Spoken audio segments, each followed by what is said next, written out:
Hello everyone, welcome to our channel आने के education point. Myself Heena Takkar और आज हम कॉर्पोरेट गवर्नेंस का यूनिट नंबर 5 स्टार्ट करने जा रहे हैं। इसको वन शॉट कंप्लीट करेंगे, जिसमें लेसन नंबर 7 आता है corporate failures and scam in India. तो वन शॉट इसको पूरा कंप्लीट करने वाले हैं। यूनिट नंबर 5 का वन शॉट रहने वाला है। इसका नोट्स बिल्कुल रेडी है, अगर आपको चाहिए तो आप व्हाट्सएप करके ले सकते हैं। तो जिसका नंबर मैं यहाँ मेंशन कर रही हूँ 8178359562 पर आप व्हाट्सएप करें। अगर आपको कोई भी असाइनमेंट, सिनॉप्सिस या फिर आपको कोई भी मॉडल्स बनवाने हैं तो आप दिए गए नंबर पर कांटेक्ट कर सकते हैं। तो आओ फटाफट इसको स्टार्ट करते हैं। Corporate failures and scam in India, यानी हमने ऑलरेडी कॉर्पोरेट गवर्नेंस के काफ़ी सारे जो बुक में स्कैम्स दिए गए थे वो हमने डिस्कस किए थे। बट ये कुछ काफ़ी बड़े बड़े केसेस हैं जो कि स्कैम्स हुए थे इंडिया के अंदर, वो आज हम डिस्कस करेंगे। ठीक है, तो सबसे पहले बात करते हैं इंट्रोडक्शन पार्ट की। तो some of the cases such as Satyam Computer Service Limited है, किंगफिशर है हमारा, किंगफिशर एयरलाइन है, पीएनबी है, ILFS है, IL&FS ग्रुप क्राइसिस है, ICI bank and Yes Bank है। तो ये मेजर हमारे 7 हैं, 1 2 3 4 5 6 7 हमारे जो केसेस हैं स्कैम्स के, इसके बारे में हम डिटेल में स्टडी करने वाले हैं। बहुत इजी तरीके से समझाऊंगी, ज़्यादा लंबी स्टोरी नहीं दूंगी, क्योंकि अगर आप लोग अपनी यूनिवर्सिटी की बुक खोलेंगे तो उसमें काफ़ी रामायण लिखी हुई है, बट मैं आपको फ्लो चार्ट की मदद से शॉर्ट तरीके से समझा दूंगी। ठीक है, सो दैट अगर इसका स्कैम वगैरह आता है लिखने को तो आप इसको बना के लिख सकते हैं। और मेजर पॉइंट्स जो रहेंगे वो काफ़ी हद तक सिमिलर हैं।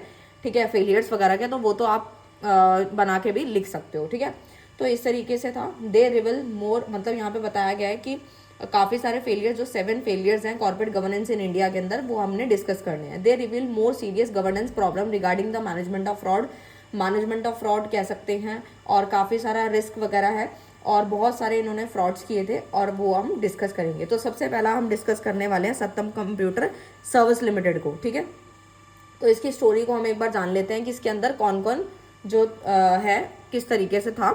तो आज हम डिस्कस करेंगे, तो एक एक करके डिस्कस करेंगे। पहले सत्यम कंप्यूटर सर्विसेज आएगा, फिर किंगफिशर एयरलाइंस। ठीक है, तो यहाँ पे मैं थोड़ा सा आपको जो है, यहाँ पे एयरलाइंस मैंने अलग लिख दिया है, बट इसका यहाँ पे आ जाता है मेजर, ये एक साथ है। ठीक है, किंगफिशर एयरलाइंस एक साथ है आपका, पीएनबी है आपका, ICI बैंक है, येस बैंक है। ठीक है, तो इस तरीके से आपके ये रहने वाले हैं 1 2 3 4 5 6 हैं टोटल। ठीक है, तो ये इस तरीके से रहेगा। एंड अभी हम इसको स्टार्ट करते हैं। तो हम स्टार्ट करते हैं बेसिकली सत्यम कंप्यूटर सर्विसेज लिमिटेड। तो basically Satyam Computer Services Limited which is one of the well known corporate scandal था ये, and is often refers to Indian Aeron. The scandal also revealed systematic defects in organization, कि इनकी organisation में जो इनका systematic तरीके से जो काम करने का तरीका था वो बहुत डिफेक्टिव था। And the existed with in the corporate governance, accounting and internal control of the concern firm. यानी अगर हम इसकी स्टोरी के बारे में जानें कि इनकी स्टोरी कहाँ से स्टार्ट होती है, तो उसका फ्लोचार्ट मैं लेकर आई हूँ। बेसिकली यहाँ पर राजू एंड रामलिंगा, जो कि यहाँ पे सत्यम कंपनी के, जो सत्यम कंप्यूटर्स है उसके जो है कौन है, मालिक है। ठीक है, यानी कि ये दो भाई के बारे में बात हो रही है। Satyam Computer Services Limited which is one of the well known corporate scandal में इसका नाम आता है। This scandal also refer systematic defect in organisation. मैंने आपको बता दिया। कंपनी का ओवरव्यू के बारे में बात बताऊं तो fast growing IT services company जो कि सत्यम कंप्यूटर सर्विसेज लिमिटेड है, जो कि फाउंड कब हुई थी, 1987 के अंदर। कब हुई थी, 1987 के अंदर। किसके द्वारा हुई थी, by Ramalinga Raju, and has been serving global. Is listed on several stock exchange में लिस्टेड थी, इंक्लूडिंग BSE एंड NYSE में ये जो है लिस्टेड थी ये company. Satyam was an important part of the Indian IT industry and by 2008 it was growing fast in the world. वो काफ़ी तेजी से ग्रो कर रही थी ये company and IT market. Raju and the founder was a great business visionary. ठीक है, नेचर ऑफ फ्रॉड की अगर हम यहाँ पे बात करें तो बेसिकली दो भाई थे जो कि सत्यम कंप्यूटर लिमिटेड के यहाँ पे कंपनी को चला रहे थे। ठीक है, उसके बाद अगर हम बात करें तो यहाँ पे वही बताया कि 1987 में इन्होंने कंपनी स्टार्टअप करी। 1991 में इन्होंने अपनी कंपनी को रजिस्टर करवा लिया सेबी के अंदर, जिनकी वजह से इनकी ग्रोथ थोड़ी ज़्यादा थी। 2003 जो है आते आते इनका एनुअल टर्नओवर जो था $1 बिलियन था, एंड 2008 तक आते आते $2 बिलियन इनका टर्नओवर हो गया। इनके जो फ्रॉड्स के बिल थे वो उन्होंने दोनों भाइयों ने मिलकर काफ़ी ज़्यादा बिल, झूठे फर्जी बिल बनाए थे। 7000 बिल इन्होंने बना दिए थे। सेल्स इनकी ज़्यादा दिख रही थी, इन्वेस्टर भी इन पे काफ़ी ट्रस्ट करते थे, और इनका ट्रस्ट इतना बिल्ड हो गया था कि इनकी गुडविल भी बहुत ज़्यादा रेज हो गई थी।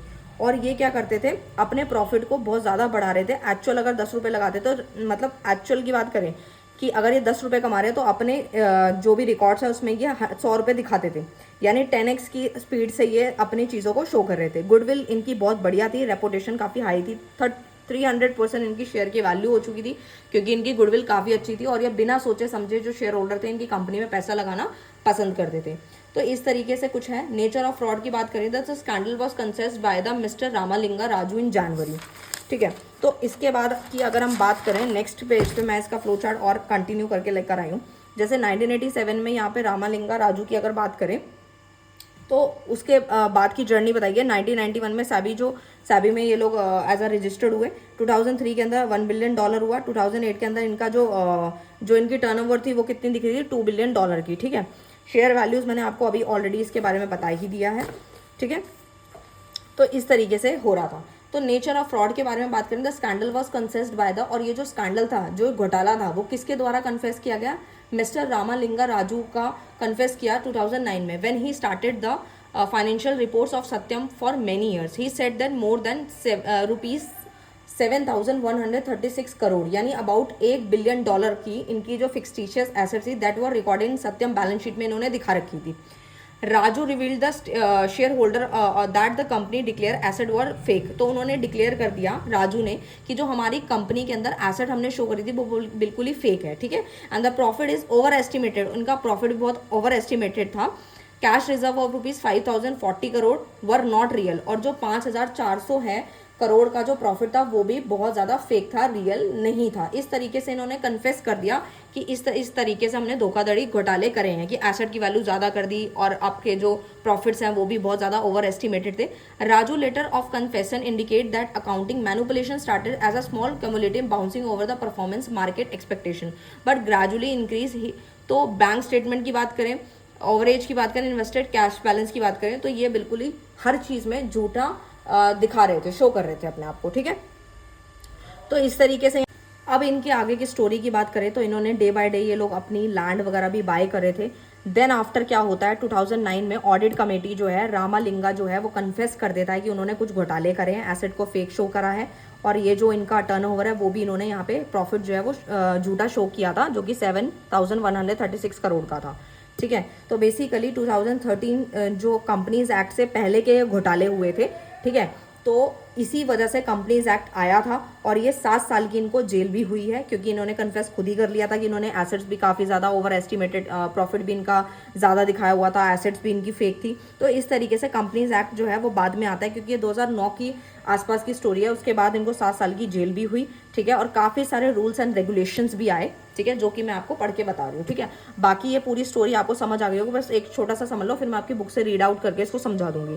तो यानी कि इनकी गुडविल बहुत हाई थी, ठीक है। अब यहाँ पर जो है, यहाँ पे वो रीजंस हैं जिसकी वजह से स्कैम्स हुए थे। यानी गुडविल तो हाई थी जिसका ये फायदा उठा रहे थे दोनों भाई, और बोर्ड ऑफ डायरेक्टर नाम की कोई चीज़ नहीं थी, खुद ही सब मैनेज कर रहे थे, सब कुछ बढ़िया था, ऑडिट कुछ ढंग से हो नहीं रही थी, कोई आपका यहाँ पर जो भी आपके फेक रिपोर्ट्स हैं वो रेडी किए जा रहे थे, गुड गवर्नेंस की नाम की कोई चीज़ नहीं थी, कोई रूल्स नहीं, कोई रेगुलेशन नहीं, इस तरीके से हो रहा था। तो बेसिकली बोर्ड गवर्नेंस का फेलियर यहाँ देखने को मिला कि बोर्ड ऑफ डायरेक्टर की कुछ जिम्मेदारियां बनती हैं वो भी ढंग से नहीं अदा करी गई, ठीक है। फ्रॉड एक्टिविटी यहाँ होती रही।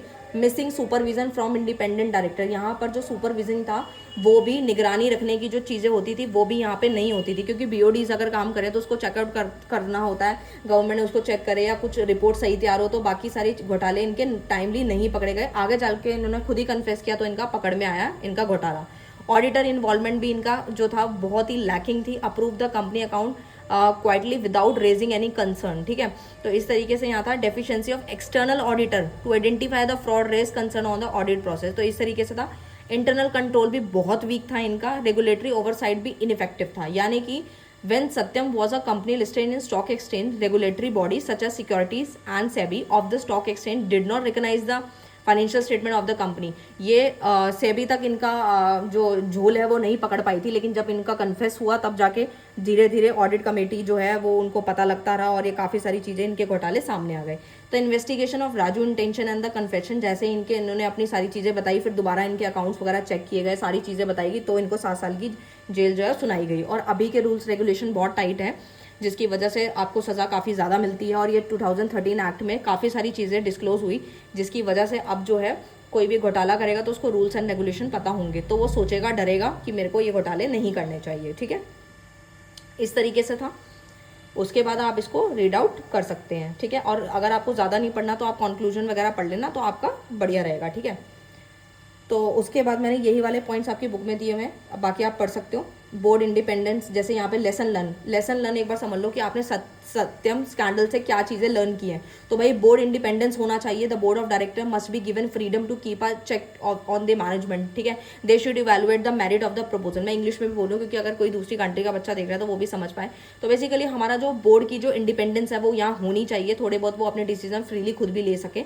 मेंटेनिंग ऑडिट परफॉर्मेंस होना चाहिए, जो हमारी ऑडिट की परफॉर्मेंस है वो भी मेंटेन होनी चाहिए। Auditor have the responsibility, auditor को एक जिम्मेदारी होनी चाहिए to act in good faith and examination of any financial statement with due care, है ना। Audit form have to more careful होना चाहिए, सेटिस्फाई करे वो responsibility toward shareholder and prevent future problem जो है एक्यूरेट होनी चाहिए और रिस्क वगैरह को डिटेक्ट कर ले। और हमारी रेगुलेटरी इन्वायरमेंट को भी इनहांस करे, यानी government and the other regulatory agencies have to offer mechanism for monitoring internal standard of the corporations and getting risk through very effective control over compliance. यानी कि हमारी जो रेगुलेटरी इन्वायरमेंट है, जो वातावरण है, वो इस तरीके का क्रिएट हो कि जो हमारी जो भी हम चीज़ें कर रहे हैं, जो भी क्राइसिस हो रहे हैं या जो हमारा कॉन्फिडेंस है वो इन्हांस हो। रिस्पॉन्सिबिलिटी लीडरशिप होना चाहिए, एथिकल होना चाहिए। तो इस तरीके से ये प्रॉपर था। नेक्स्ट, अगर हम नेक्स्ट पे आते हैं तो वो हमारा क्या है, नेक्स्ट हमारी जो है एयरलाइंस के ऊपर हम बात करते हैं, ठीक है। नेक्स्ट एयरलाइंस के ऊपर हम डिस्कशन स्टार्ट करते हैं, जो कि हमारा किंगफिशर एयरलाइंस है, ठीक है। तो आपने इसका नाम भी सुना होगा, ठीक है। इसकी स्टोरी मैं ऑलरेडी बनाकर यहाँ पर लेकर आई हूँ, ठीक है। एक बार आप ये भी समझ लीजिए। इसी के पॉइंट्स हैं यहाँ पर, जो कि पहले वाले की थोड़े से रह गए थे। जैसे डिस्क्लोजर में है डायरेक्टर की रेमोनेशन वगैरह यहाँ शो होनी चाहिए। रिलेटेड पार्टी ट्रांजेक्शन है, सेगमेंट की प्रॉफिट, यानी कि जो भी आपके ट्रांजेक्शन रिलेटेड जो रिपोर्ट्स हैं वो प्रॉपरली तैयार हो। ट्रांसपेरेंसी रहनी चाहिए, वही सारे पॉइंट्स हैं जो मैं ऑलरेडी पिछले वीडियोस में बता चुकी हूँ, बट स्टिल दोबारा बता रही हूँ। ट्रांसपेरेंसी होनी चाहिए, यानी अब हम स्टार्ट करते हैं किंगफिशर एयरलाइंस के ऊपर, ठीक है। The fall of Kingfisher Airlines which one of the point in time was one of the most well known airlines in India में, आपने इसका नाम सुना होगा। In a textbook example of the failure of corporate governance की अगर बात करें, इसमें financial fraud, regulatory abuse, poor management, इस तरीके से हुआ था। किंगफिशर एयरलाइंस फाउंडेड बाय, किसके द्वारा फाउंड की गई थी, विजय माल्या इन 2005 में, ठीक है। Its mission as becoming a rather high end airline which provided true quality, जो काफ़ी अच्छी क्वालिटी जो है वो प्रोवाइड करने में रखते थे सोच। All through it has great accomplishment and high awareness of the brand and it was growing डेप्ट, ठीक है। इनका डेट बढ़ता गया। End of the company was dissolve, और 2012 में कंपनी डिजॉल्व हो जाती है। Below its elaborate amount of the expect to corporate governance and contributed the slow death of the airlines, कि किस तरीके से ये एयरलाइंस जो है किसके साथ कनेक्शन बिठाती है और क्या करती है। किंगफिशर वैसे तो आपने बियर के नाम में सुना होगा, ये काफ़ी यूबी ग्रुप के नाम से चल रही थी पहले, ऑलरेडी ये बियर की कंपनी में बात करते थे। एंड उसके बाद धीरे धीरे उन्होंने सोचा कि क्यों ना किंगफिशर एयरलाइंस बनाई जाए। तो हिस्ट्री क्या है किंगफिशर एयरलाइंस की, तो किंगफिशर एयरलाइंस स्टार्टेड होती है 2005 में to the UB group owned by Vijay Mallya. Billionaire famous person थे, almost intensely air drew attention itself, ठीक है। And by the year 2007 it has gone global and had purchase Air Deccan, और 2007 में आते आते इन्होंने एयर डिकैन को परचेज कर लिया, जो कि बहुत ही चीप एयरलाइन थी, जो अपनी सर्विसेज काफ़ी अच्छी नहीं दे रही थी, ठीक है। 2007 की बात हो रही है यहाँ पर, ठीक है। एंड उसके बाद बताते हैं growth and popularity were impressive, profitability remain in challenge Kingfisher 2012। The company own more than 9,000 crore in debt, यानी 9,000 करोड़ जो डेट चला गया था, कर्जा हो गया था। इट लाइसेंस वॉज सस्पेंडेड, उनका लाइसेंस भी सस्पेंड हो गया था क्योंकि काफ़ी लॉसेस हो गए थे। एंड लोन्स नॉट रीपेड, और उन्होंने लोन भी नहीं चुकाया था, जिसकी वजह से एम्प्लॉय डिससेटिस्फाई हो गए थे इन मंथ ऑफ द अक्टूबर 2012, ठीक है। तो बेसिकली मैंने वही सारी चीज़ें लिखी हैं कि किंगफिशर एयरलाइन थी, उनकी फैसिलिटी काफ़ी हाई थी, हाई क्लास ये फैसिलिटीज़ देते थे विद लो प्राइस। फिर इन्होंने धीरे धीरे क्या करा, एयर डिकैन को भी बाय कर लिया और इनका डेट वहीं से बढ़ना स्टार्ट हो गया, वहीं से कर्जे में डूब गए। एंड किंगफिशर रेड जो है इन्होंने उसको नाम दिया, ठीक है। और लोन वगैरह बढ़ता गया, हाई स्पेंड इन्होंने लोन जो है स्टार्ट कर दिया था, इनका लोन काफ़ी हद तक बढ़ गया था। 2012 आते तक इनको चैलेंजिंग फेस आ गया था, 9,000 करोड़ इनका डेट बढ़ गया था। 2012 अक्टूबर में इनके डेट इतने बढ़ गए थे, इनका लोन्स और एम्प्लॉय की सैलरी तक नहीं पे करी थी और इनको इंसॉल्वेंट घोषित कर दिया था। तो ये थी प्रॉपर पूरी स्टोरी जो कि मैंने आपको शॉर्ट में समझाई है, ठीक है। अब बात यहाँ पर ये आती है कि यहाँ पर कौन कौन से पॉइंट्स हैं जो कि आपको यहाँ पे समझने हैं, ठीक है। तो बेसिकली अगर मैं बात करूँ किंगफिशर, वही सारी चीज़ें मैंने यहाँ पे मेंशन की हैं जो कि आपको समझनी है, ठीक है। कि किंगफिशर एयरलाइन स्टार्टेड फ्रॉम 2005, वही सारी चीज़ें आप इसको रीड आउट कर सकते हो। सिग्निफिकेंट गवर्नेंस फेलियर्स क्या थे किंगफिशर एयरलाइंस के, वो हम समझ लेते हैं। तो सबसे पहला आता है इररिस्पॉन्सिबल फाइनेंशियल एक्टिविटी। भाई बाइंग ऑफ प्रॉपर्टी, ये लोग काफ़ी सारी प्रॉपर्टीज़ खरीद रहे थे, एयरक्राफ्ट खरीद रहे थे, काफ़ी सारी चीज़ों इन्होंने खरीदी जिसकी वजह से ये इनका पैसा डूबता चला गया, यानी फाइनेंशियल एक्टिविटी जो थी इनकी बहुत ज़्यादा ही वर्स्ट हो रही थी। तो यहाँ पे बताया गया कि इनकी बोरिंग्स जो थी वो बहुत एक्सेसिव हो गई थी। डिकैन एक्वाजेशन ये बढ़ा रहे थे क्योंकि ये चाह रहे थे कि और पैसे कमाने का इनको लालच बढ़ रहा था, ठीक है। और इनकी जो इनएफिशिएंट कॉस्ट स्ट्रक्चर था और इनकी जो कॉस्ट थी, जो भी ये फैसिलिटी प्रोवाइड कर रहे थे वो बहुत ही लो रेट पे कर रहे थे और जिसकी वजह से इनको घाटा भी हो रहा था। Failures of BOD control and poor governance, इनकी जो रिस्क मैनेजमेंट थी वो बहुत ही लैकिंग थी क्योंकि फ्यूल जो था वो बहुत ज़्यादा लगता था, ठीक है। जिस हिसाब से फैसिलिटीज थी उस हिसाब से जो है मनी चार्जेबल नहीं हो रही थी। एंड नेक्स्ट आता है under reported conflicts of interest, ठीक है, ठीक है। इनके जो कन्फ्लिक्ट्स थे वो पैदा हो रहे थे। रेगुलेटरी कंप्लाइंस में आता है non payment of statutory dues, यानी ये अपने एम्प्लॉय को सैलरी भी नहीं पे कर पा रहे थे। इनके पास इतना ड्यूज बढ़ गया था, इतना लोन बढ़ गया था, इतना डेट बढ़ गया था कि अपने एम्प्लॉय की सैलरी नहीं ये दे पा रहे थे, ठीक है।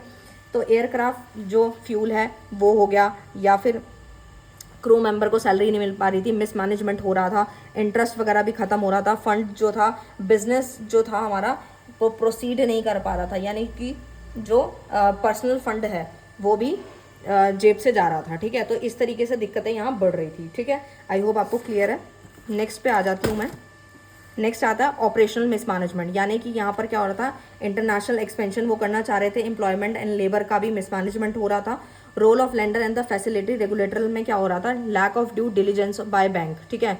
एनपीए बहुत ज़्यादा बढ़ रहा था, रेगुलेटरी लैप्स हो रहा था, ठीक है। तो बेसिकली वही सारी पॉइंट्स हैं जो कि यहाँ समझाए गए हैं रेगुलेटरी कंप्लाइंस के अंदर, कि वही एनपीए जो था यानी कि non payment of statutory dues जो थे वो भी बढ़ते जा रहे थे, ठीक है।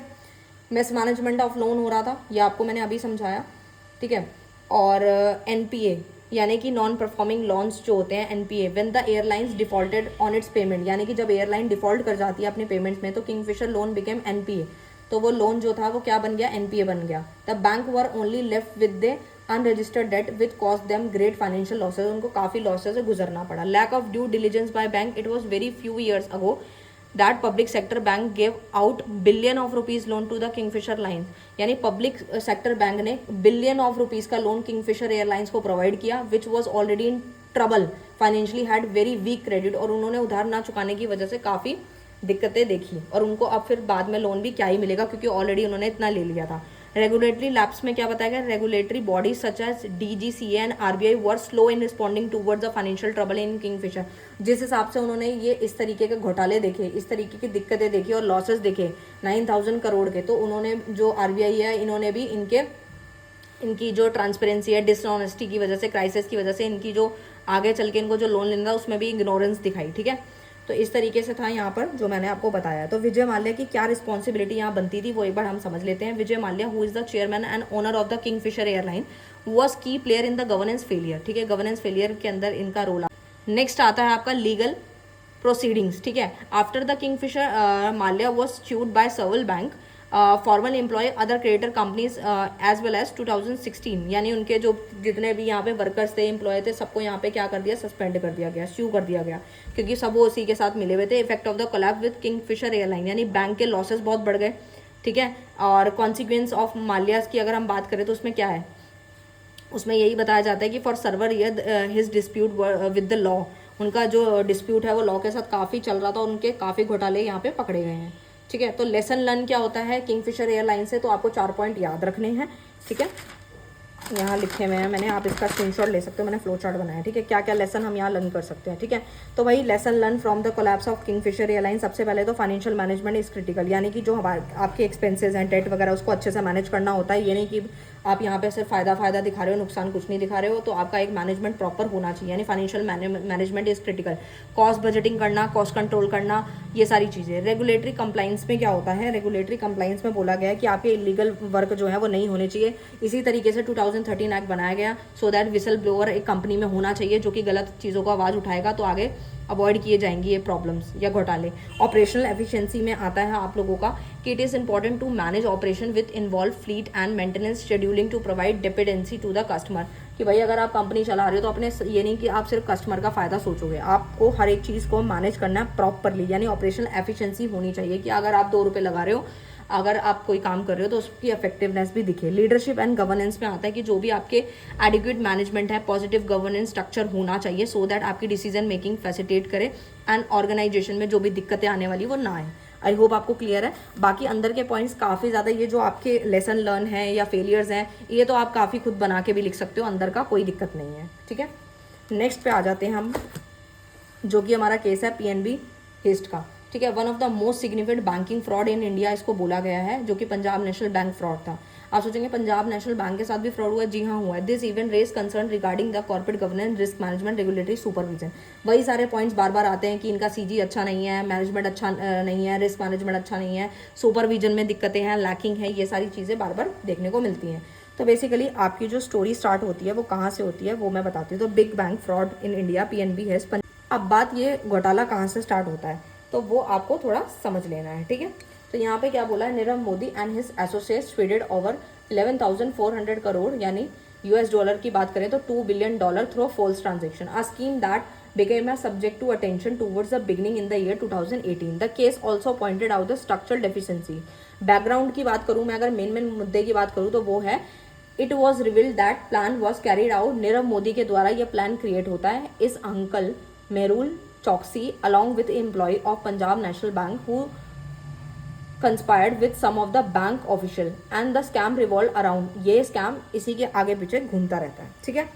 तो देखो भाई यहाँ पे समझने वाला कॉन्सेप्ट है,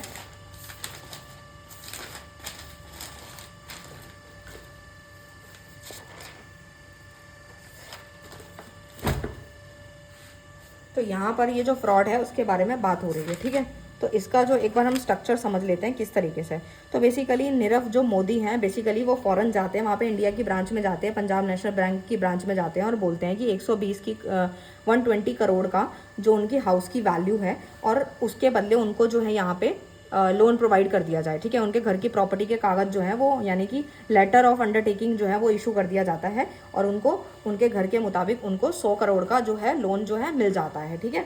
तो बेसिकली जो उनकी वाइफ होती है, ठीक है, और इस तरीके से कहानी चलती रहती है धीरे धीरे करके। फिर उनकी वाइफ जो है वो ऐसे ही फिर जो नीरव मोदी हैं वो काफ़ी टाइम बाद एक ज्वेलरी शॉप पे जाते हैं, तो वो सोचते हैं कि उनकी वाइफ की जो ज्वेलरी पड़ी है उससे भी वो लोन ले लें, तो उससे वो जो है आगे चल के फिर से लोन लेते हैं। तो आपको वही स्टोरी मैं बताने वाली हूँ। तो बेसिकली यहाँ पर जो बताया गया है कि availing the short term credit from the respective overseas branch of the Indian bank, since PNB is nationalized bank है, it has many living avail with the many Indian and foreign banks, ठीक है। तो basically यहाँ पर जो ये बताया गया in the specific case of diamond heist led by one of the Indian richest diamond merchants, Modi and Choksi made use the Firestar International Gitanjali Gems own by them and borrowed money from foreign bank. फिर से ये jewellery वगैरह का दिखा के वहाँ से जो है 200 करोड़ का लोन ले लेते हैं, वही अपनी ज्वेलरी को दिखा करके, ठीक है। तो इस तरीके से ये ऐसे लोन लेते रहते हैं, ठीक है, और इनकी ट्रांजेक्शन चलती रहती है, ठीक है। तो उसके बाद जो होता है ये स्कैम यूं ही बढ़ता रहता है और एक टाइम पे आकर के आगे की कहानी समझते हैं। Modi and Choksi made use, ठीक है। तो यहाँ पर बताया गया है कि जो मोदी हैं नीरव मोदी और उनके अंकल हैं मेहुल चौकसी और उनकी वाइफ है, ठीक है। तो यानी 3 लोग हैं इस पूरी कहानी के अंदर, ठीक है। एक तो नीरव मोदी हैं, एक उनकी वाइफ और एक उनके अंकल हैं, ये तीनों जने ही घोटाला कर रहे हैं, ठीक है। तो basically in the specific case the न्यूट्रिस diamond has by one of the Indian riches, ये मैंने बता दिया आपको। उसके बाद आता है कि यहाँ पे बताया गया है कि borrowed money from foreign bank, यानी कि अब ये ज्वेलरी से भी लोन लेते हैं, claiming to do so import of the raw material such as diamond and other these LU, मतलब ये लेटर ऑफ अंडरटेकिंग वगैरह ये वहाँ से ले लेते हैं, unauthorise and issue despite a lack of necessary proper collateral and other legal formalities, round loans which are not repaid, यानी कि ये एक LOE की वजह से 9 ट्रांजेक्शन्स करते हैं, ठीक है। मतलब ये भी इनका फर्जी, मतलब एक बना था उसके बाद ये बाद में जो है लोन वगैरह कहीं नहीं चुकाते हैं और ये इसी लॉस पे चलते रहते हैं और लोन लेते रहते हैं और आगे बढ़ते रहते हैं।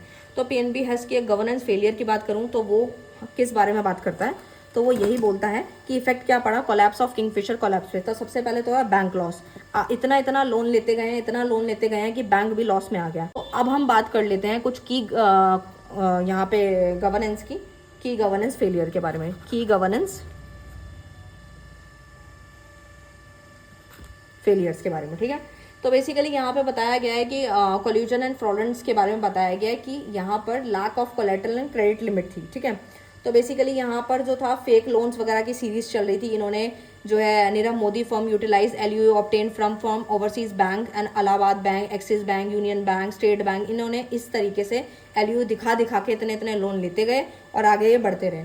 सीरीज ऑफ फेक लोन हो गई इनकी। उसके बाद ineffective internal control and audit control, यानी कि मॉनिटरिंग में लैकिंग थी, पुअर मैनेजमेंट था, कोई भी तरीके से ढंग से काम नहीं हो रहा था। House fraud was committed by guy in the charge in the branch sitting without supervision, बिना सुपरविजन के, यानी कि इनका LU एक बार अप्रूव हुआ था, उसके बाद दूसरी बार ये लोन लेने गए तो उसको इतनी ढंग से देखा नहीं गया और फिर भी इनको लोन प्रोवाइड कर दिया। उन्हें लगा स्टैम्प वगैरह लगी हुई, सब कुछ लगा, चलो लोन दे दो। कॉन्करिंग ऑडिट फेल था, ठीक है। ऑडिटर भी जो थे, यानी सच audit her however regular and mean for identify mall practice periodically, ठीक है। तो इस तरीके से था। Auditor upon investigating both devices with either ignorant, ठीक है। तो वो काफ़ी सारी चीज़ों को इग्नोर मार रहे थे, उन्होंने ढंग से इन चीज़ों को तहकीकात नहीं करी, यानी कि वीक रेगुलेशन था। Rule of RBI in supervision था, यानी कि उसके बाद की अगर मैं बात करूँ मैं आपसे, तो यानी कि वीक रेगुलेटर था, रूल ऑफ RBI की सुपरविजन में कमी थी। तो ये सारी दिक्कतें यहाँ पे फेस हो। अब हम आते हैं नेक्स्ट ग्रुप पे, जो कि IL&FS ग्रुप क्राइसिस है। Infrastructure leasing and financial service crisis will go down as one of the significant issues of corporate governance in India which uncover some critical deficiencies इसमें देखी गई थी, ठीक है।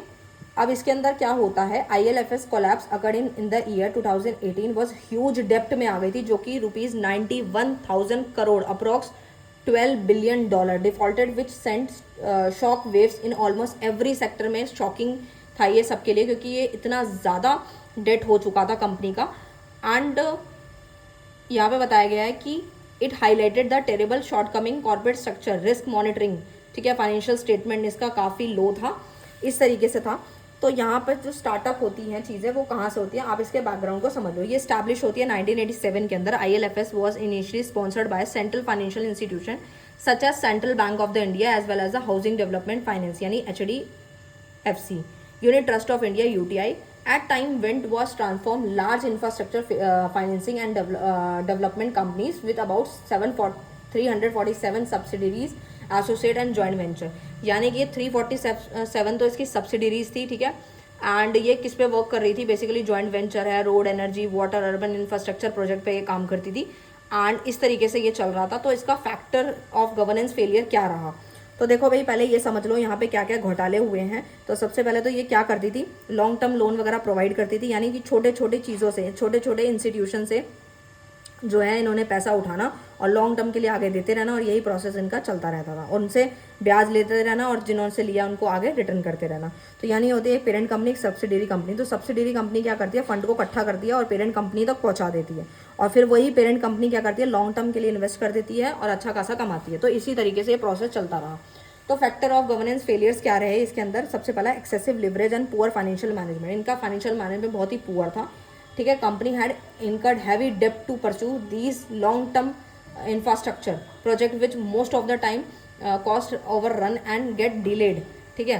काफ़ी सारी चीज़ें हुई और ओवर लिवरेज बैलेंस शीट थी, यानी कि 91,000 करोड़ का तो डेट ही हो गया था, ठीक है। बोरिंग्स इतनी ज़्यादा बढ़ गई थी कि ये क्या ही करते, और अपनी एसेट्स को तो ये लोग कैसे शो करते थे, एसेट तो दिखाते थे बहुत ज़्यादा, ठीक है।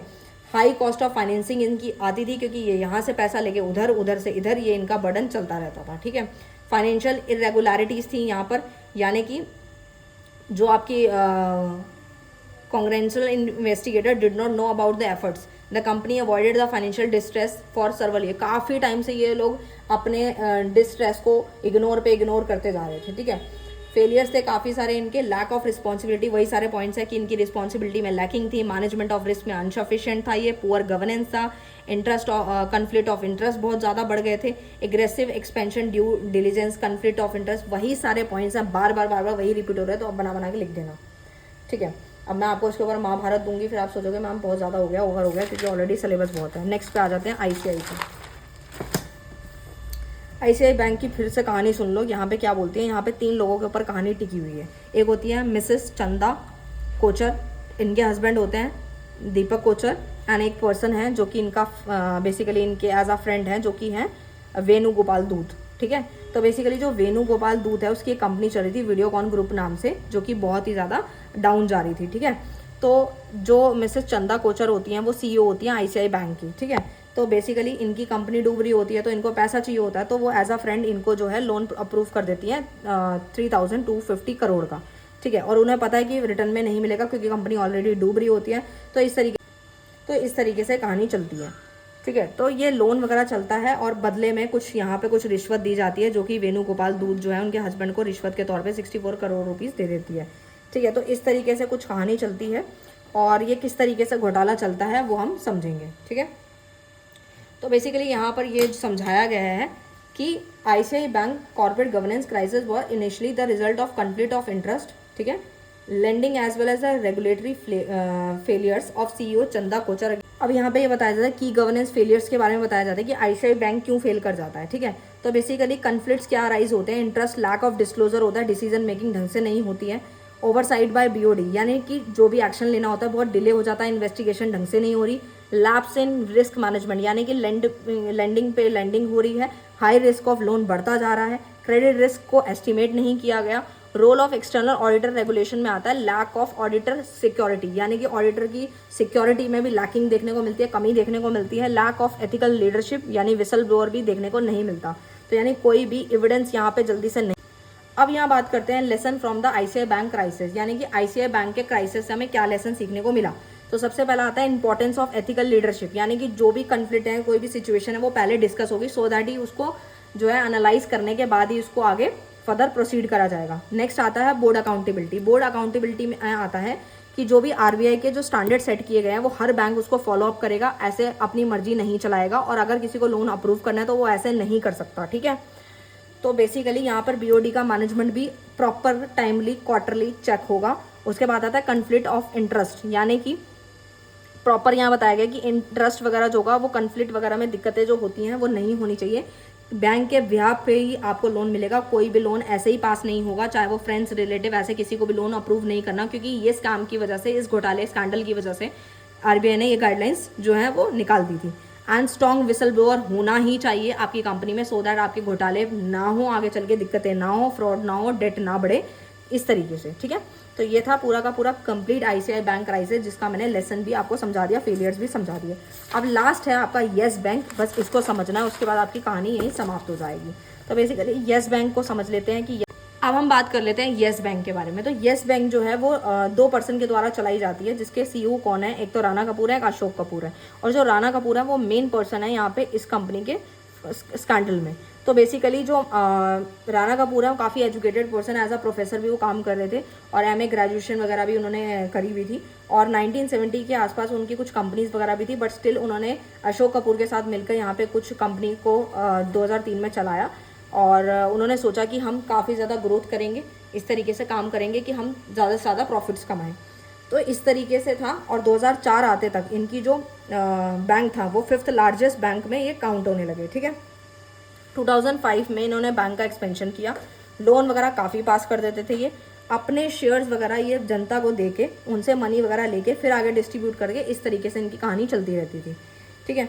तो ये कहानी चलते चलते 2018 में जाके इनका स्कैम पकड़ा जाता है, आरबीआई ने एक्शन ले लिया। तो 2015 से 2018 की अगर मैं बात करूँ तो 2019 में इनको सस्पेंड कर दिया जाता है, इनकी शेयर की वैल्यू भी डिक्रीज हो जाती है, ठीक है।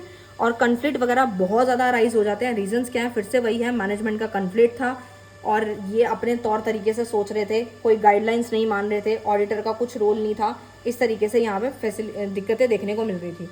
तो बेसिकली यहाँ पर जो नोटेबल गवर्नेंस डेफिशिएंसीज हैं येस बैंक की, वो क्या थी, हाई रिस्क लेंडिंग थी, ठीक है। Lending practice of Yes Bank during the tenure of Rana Kapoor was aggressive, wherein money was doled out of the company, there were not credit worthy, ठीक है। वीक रिस्क मैनेजमेंट, आप ये सोचो ना कि कितना सारा अगर आप लोन इकट्ठा करते रहोगे, किसी को नहीं दोगे, डिविडेंड नहीं दोगे, या फिर ढंग से नहीं पे करोगे, तो दोबारा कहीं से नहीं मिलना, चाहे वो कोई इंस्टीट्यूशन है, चाहे वो शेयर होल्डर है, चाहे कुछ है। वीक रिस्क मैनेजमेंट फ्रेमवर्क यहाँ देखने को मिला। Risk just and few sector में कॉन्सेंट्रेशन देखने को मिली, ठीक है। तो इस तरीके से था। फेलियर्स थे, ऑडिट फेलियर था, रेगुलेटरी लैप्स था, मैनेजमेंट फेलियर्स थे, वही सारे बार बार पॉइंट्स रिपीट होते हैं, तो इनको क्या ही अब दोबारा मैं समझाऊँ। तो इस तरीके से था, बट जो आपको मेन चीज़ है वो मैं समझा देती हूँ कि लेसन क्या सीखने को मिला वो समझ लो। तो भाई lesson from the Yes Bank crisis है the need of the strong risk management. वही सारे पॉइंट जो मैंने समझाए हैं, जो इनसे गलतियाँ हुई हैं उसी को करेक्शन में ले आओ, तो वो आपके लेसन बन जाते हैं कि वो उससे एक लेसन मिला है, सीखने को मिला है। तो स्ट्रॉन्ग रिस्क मैनेजमेंट होना चाहिए, ठीक है। रिस्पॉन्सिबिलिटी होनी चाहिए BODs की, यानी every stakeholder must play a role in the decision take, hence decision making process must involve the board of director, ठीक है। एंड द आपके आउटसाइड डायरेक्टर प्रोवाइड करें आपको अच्छी खासी रिपोर्ट्स वगैरह। कन्फ्लिक्ट ऑफ इंटरेस्ट मैनेजमेंट होनी चाहिए, रेगुलेटरी ओवरसाइड होनी चाहिए। वही सारे पॉइंट्स हैं जो मैंने आपको समझा दिया, ठीक है। नेक्स्ट फेलियर्स वगैरह वही है, ट्रांसपेरेंसी, डिस्क्लोजर है, और वीक बोर्ड ओवरसाइट है, ठीक है। Lack of proper risk assessment है। तो वही सारे पॉइंट्स हैं जो कि मैं ऑलरेडी आपको समझा चुकी हूँ। तो ये था पूरा का पूरा समाप्त हुआ, यहाँ पे आपकी पूरी किताब समाप्त होती है। मैंने जितना शॉर्ट में हो सकता था ना उतने शॉर्ट में बताया है, क्योंकि वैसे मैं इसको ऑलरेडी डिटेल में करा सकती थी, बट स्टिल यार आप लोग एग्जाम के एक दिन पहले पढ़ते हो, 2 घंटे पहले पढ़ते हो, तो मैं उसके अकॉर्डिंग ही वीडियो बना रही हूँ, ठीक है, वन शॉट। अगर आप कहोगे इन फ्यूचर कि मैं डिटेल में पढ़ाऊँ तो वो भी मैं कर दूंगी, बट अभी एग्जाम पॉइंट ऑफ व्यू से शॉर्ट में ही पढ़ाया, ताकि आपको दिक्कत ना हो। जो बच्चे जॉब वगैरह कर रहे हैं, जो भी है, और अदर कोर्स कर रहे हैं, तो उनका टाइम बचाते हुए वीडियो बनाई है। जितना काम का था ना वो शॉर्ट में। तो बेसिकली ऑल दी बेस्ट, और अच्छे से करके आना। Thank you so much.